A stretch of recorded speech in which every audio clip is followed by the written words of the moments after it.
कि democracy is all about the debate, discussion and dialogue. हम लोग को बुला लीजिए 5 आदमी को, मीडिया सामने रहेगा और हम लोग डिबेट कर लेते हैं। अगर आप तर्क में जीतते हैं तो आपकी जीत, हम लोग तर्क में अगर हारते हैं तो हम लोग पारदर्शिता की मांग करें। बस पारदर्शिता। अगर हम लोग जितने भी यहाँ पे कैंडिडेट है, अगर एक एफआईआर का भी केस होगा तो आप हम लोग को बताइए। हम लोग का कैरेक्टर का जांच करिए, हम लोग का एडमिट कार्ड का जांच करिए कि अगर एक एफआईआर और थप्पड़ मारने का भी किसी पर केस होगा तब ना आप उसको नॉन सीरियस कैंडिडेट बोलेंगे। गजब बात है। आप री एग्जाम कंडक्ट करिए, फेयर एग्जाम कंडक्ट करिए। हम लोग बोल रहे हैं कि एसडीएम और डीएसपी बना दीजिए। हम लोग तो बस ये चाह रहे हैं कि एक फेयर एग्जाम कंडक्ट कर दो भाई। नमस्कार, मैं प्रशांत और आप देख रहे हैं द एचडी न्यूज। देखिए, 17वीं बीपीएससी परीक्षा की जो प्रक्रिया है वो शुरू होती है और शुरू होने के साथ ही बवाल भी इसके साथ जुड़ जाता है। आज देखिए, एक बार फिर से जो अभ्यर्थी हैं वो गर्दनीबाग धरना स्थल पे जुटे हैं। यहाँ पर देखिए संख्या बहुत बड़ा है, धीरे धीरे समय के साथ ये संख्या बढ़ता भी जा रहा है। इसके बारे में बता दें कि पहले तो इसकी प्रक्रिया पर ही सवाल उठे नॉर्मलाइजेशन को लेकर, उसके बाद लाठीचार्ज हुआ और जब परीक्षा हुए तो धांधली के आरोप लगे। अब बापू परीक्षा परिसर जो है वहाँ का परीक्षा रद्द कर दी। क्या कहेंगे, क्यों आज आप लोग यहाँ जुट गए? क्यों जुट गए आप लोग? री एग्जाम चाहते हैं, हम लोग री एग्जामिनेशन चाहते हैं क्योंकि री एग्जामिनेशन भी बहुत जरूरी है, क्योंकि पेपर फेयर नहीं हुआ है। जब पेपर फेयर नहीं हुआ है तो हम लोग एक क्वेश्चन पेपर चाहते हैं पूरा देश से, जो स्टेट से हम लोग चाहते हैं कि एक एग्जाम को कंडक्ट करें। यहाँ पर एक क्वेश्चन ये पूछते हैं कि मिनिस्टर ऑफ टेक्सटाइल कौन है, तो अगला इनका क्वेश्चन ये होगा कि चिराग पासवान जी का मंत्रालय कौन है। तो हम लोग बस चाहते हैं कि तो नॉर्मलाइजेशन ही तो हो गया, और क्या हुआ, नॉर्मलाइजेशन हो गया। तो इस स्थिति में हम लोग चाहते हैं कि सारा लोग का पेपर एक हो, री एग्जाम कंडक्ट करें, क्योंकि अगर री एग्जाम नहीं कंडक्ट करेंगे तो मेधा का कत्ल होगा और कुछ नहीं होगा। क्योंकि बापू सभागार एक सेंटर नहीं है, वो एक जिला है। एक सेंटर पे 517 बच्चा बैठता है। उस स्थिति में 517 का अगर आप गुना करेंगे तो 24 सेंटर 22 सेंटर के बराबर है। तो एक जिला का वो एग्जाम कैंसिल हो रहा है। तो एक पुल ऑफ कैंडिडेट को अलग क्वेश्चन देंगे और एक पुल ऑफ कैंडिडेट को अलग क्वेश्चन देंगे, तो ये तो मेधा का कत्ल हुआ ना, इनडायरेक्ट नॉर्मलाइजेशन हुआ ना। आप वन लाइनर टाइप का क्वेश्चन पूछते हैं। जब वन लाइनर टाइप का क्वेश्चन आप हमसे पूछते हैं कि श्रेयसी सिंह कहाँ से चुनाव जीतती है, तो आप पूछेंगे कि नितिन नवीन कहाँ से चुनाव जीतते हैं। यही तो इनका क्वेश्चन है। देखिए, लोकतंत्र में, डेमोक्रेसी में क्या है, डेमोक्रेसी का सबसे बड़ा मंदिर है पार्लियामेंट। वहाँ पर डिबेट होता है, डिस्कशन होता है, डिस्कोर्स होता है।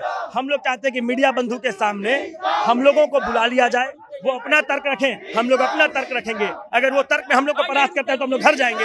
अगर वो हम लोग से तर्क में हार जाते हैं तो वो एग्जाम कंडक्ट करेंगे। मामला शिक्षक है या अभ्यर्थी? हम अभ्यर्थी भी हैं और मेरा यूट्यूब चैनल है, उसके थ्रू अपने छोटे जो भाई बहन है उसको गाइड करते हैं। आंदोलन जो हुआ नॉर्मलाइजेशन को लेकर, उसमें शिक्षकों के ऊपर कुछ छात्र नेता कह रहे थे कि वो लोग पोलराइज कर दिए पूरे मामला को और अलग दिशा में लेके गए। तो भाई, अगर मानते हैं कि कोई शिक्षा माफिया है या कोई और इन्वॉल्व है तो उसको एक्सपोज करिए और उसको अरेस्ट करिए। सिंपल सी बात है, यही तो होता है, अरेस्ट करिए उसको। कि केवल बोलने से होगा कि हम एफआईआर कर देंगे। आप बोलते हैं कि कोई अभ्यर्थी नहीं है तो हम लोग अपना एडमिट कार्ड देने के लिए तैयार हैं। आप अपना हम लोग का एडमिट कार्ड से चेक कर लीजिए, मामला हुआ खत्म, है ना। दो सवाल है यहाँ पर। एक तो पहले बीपीएससी सिरे से खारिज करता है कि ऐसा कुछ हुआ नहीं, फिर परीक्षा को रद्द करता है, और उसके बाद फिर बीपीएससी के द्वारा कहा जाता है कि असामाजिक तत्व सेंटर के अंदर थे। इसके बारे में क्या कहिए? तो हम बोलते हैं 68वीं का भी एग्जाम हुआ था पूरे बिहार में, अतुल प्रसाद सर के समय। उस समय बिहार में एक असामाजिक अगर तत्व मिलता है तो हम लोग अभी वापस जाने के लिए तैयार हैं। 69 का जब एग्जाम होता है बीपीएससी का, अगर एक चू भी अगर होता है और एक पक्षी भी अगर पर मारता है तो हम लोग वापस जाने के लिए तैयार हैं। 70वीं इन्हीं के समय नॉर्मलाइजेशन की बात उठती है। इन्हीं के समय क्या होता है कि ये बोलते हैं कि असामाजिक तत्व आ गया, अचानक से असामाजिक तत्व आ गया। अगर जो भी कैंडिडेट हैं, अगर हम लोग जितने भी यहाँ पे कैंडिडेट हैं, अगर एक एफआईआर का भी केस होगा तो आप हम लोग को बताइए। हम लोग का कैरेक्टर का जांच करिए, हम लोग का एडमिट कार्ड का जांच करिए कि अगर एक एफआईआर और थप्पड़ मारने का भी किसी पर केस होगा तब ना आप उसको नॉन सीरियस कैंडिडेट बोलेंगे। गजब बात है। आप री एग्जाम कंडक्ट करिए, फेयर एग्जाम कंडक्ट करिए। हम लोग बोल रहे हैं कि एसडीएम और डीएसपी बना दीजिए। हम लोग तो बस ये चाह रहे हैं कि एक फेयर एग्जाम कंडक्ट कर दो भाई, क्योंकि दो क्वेश्चन अलग अलग बन रहा है। जब दो क्वेश्चन अलग अलग आ रहा है तो ये बहुत मुश्किल हो जाएगा, क्योंकि देखिए सीट बहुत ज्यादा है, 2000 के आसपास बहाली है।